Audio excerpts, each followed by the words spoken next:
Hello जुहार जय माँ मंगला आउ समस्ते केन्ता अच्छ बताब। मुई तो बहुत बढ़िया अच्छे। इना देखो खरा बहुतटे होतला तापर कपड़ा सुखाबार भी मुश्किल हो जाता एतकी खरा होतला जे मुई एटा सकालु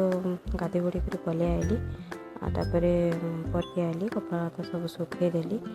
खरा लगे तो बिल्कुल ऊपर के देखी ना हबार एतकी खरा होछे जे कपड़ा तो सुखे देली आउ तेहरू तल के पले आइली आज नाश्ता बनैली क्या बनैली का सिमेई उपमा करी आसरी जैसी है काଣା करी काଣା नहीं बोली करी सिमेई उपमा करी आटा वीडियो शूट करमी बोली जे करी भी ना पारली आउे देख भावली कि जेनटा रधा बड़ा करमी एटा टिके शूट करदेमी बोली करी आपण मैंने बताबे मते कि नेक्स्ट वीडियो काଣା करमी केनता कमेंट माध्यम रे मते बताबे जदि मोर वीडियो माने जदि भल लगुच आपन के बेले प्लीज टिके सब्सक्राइब लाइक कर दो देखो ना मैं तलके आसिक पूजा पाठ सब कर सारी देली न तापर मोर हजबैंड आनी छती आईटा धोई धुआ कर भलसे काटी कुटा कर 2-3 फुट धोई देली बाइल थी बोटे से कला कला टाइप लगी थी बटन छती न ताके धोई धुआ देली भलसे काटी कुटा कर तेल पहला टिके सतली देमी तेल देकर एटा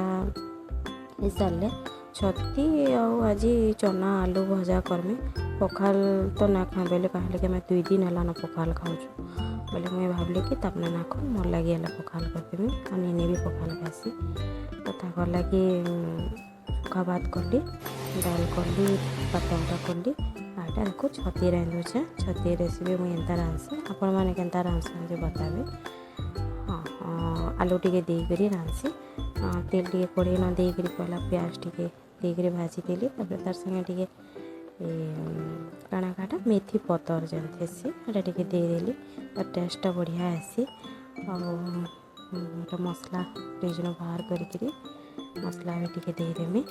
बाटला मसला जीरा अदा लहसुन पेस्ट करी जेनटा बाटसुँ एटा पहला कलर मसला मैंने टिके देदेव बोले कलर और हल्दी टिके देदेव बोले बढ़िया कलर आसी तारपरे मसला के देकर भल कर टिके भाजी देमा तापरे सेन पातटा और मीट मसला हो कि तरकारी मसला जेनटा भी कि मैगी मसला रखी भी मैगी मसला भी देले बढ़िया लागसी टिके देदेवे आउ हेन भाजी करी आम आलू काटी करी मुझे रखी आलू के पातटा के संगे देदेमी आउ तेरू से मसला हो गले छती के देदेमी आज का नून तो बहुत जरूरी है नून दबार भी कथा ना देले टेस्ट के न लगवा आज का आमर इन एत खरा प्रबल खरा आज का भेड़न टी जीमु बोलूँ बाकी ना जाई पारलु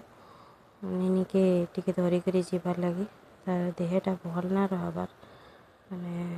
हो गला न 15 दिन नाकू पानी टिके खाली बाहर छे न टिके भल इन्फेक्शन थी क्या बोले मैं भावुचे बाकी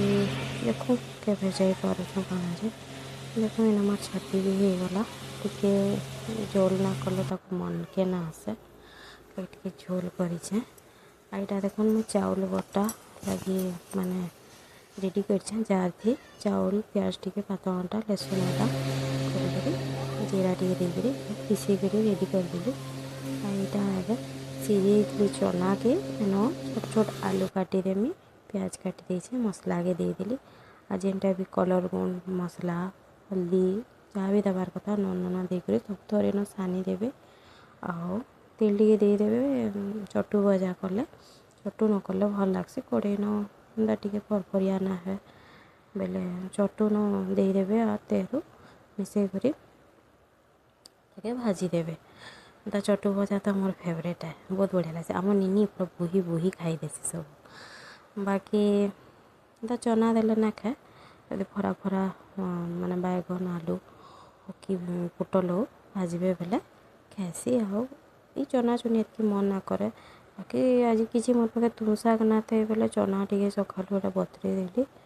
और चना भजा कली और छती तरकारी कली और भात दाल पातमटा कली दाल और पात घंटा रेसिपी तो ना देखे एटा काଣା देखाब दाल पात घंटा के तो सबे कर सबकर घरे सबे जानूँ बाकी एंता एंता चटु भजा यहाँ प्राय लोग ना करन प्राय लोग बोले कଣା कि आमर हे आड़े माने झारसुड़ा साइड एंता चटु भजा ये किए मन ना करन ना मन करन माने ना करन ई साइड आड़े माने बरगढ़ रेंगाली नो इे प्राय टी चटु भजा मन पसंद भल भी लगसी टेस्टी भी लगसी बढ़िया होगा यदि मोर वीडियो भल लगुवा बोले T like comment share subscribe करदे रोचे टाटा बाय बाय।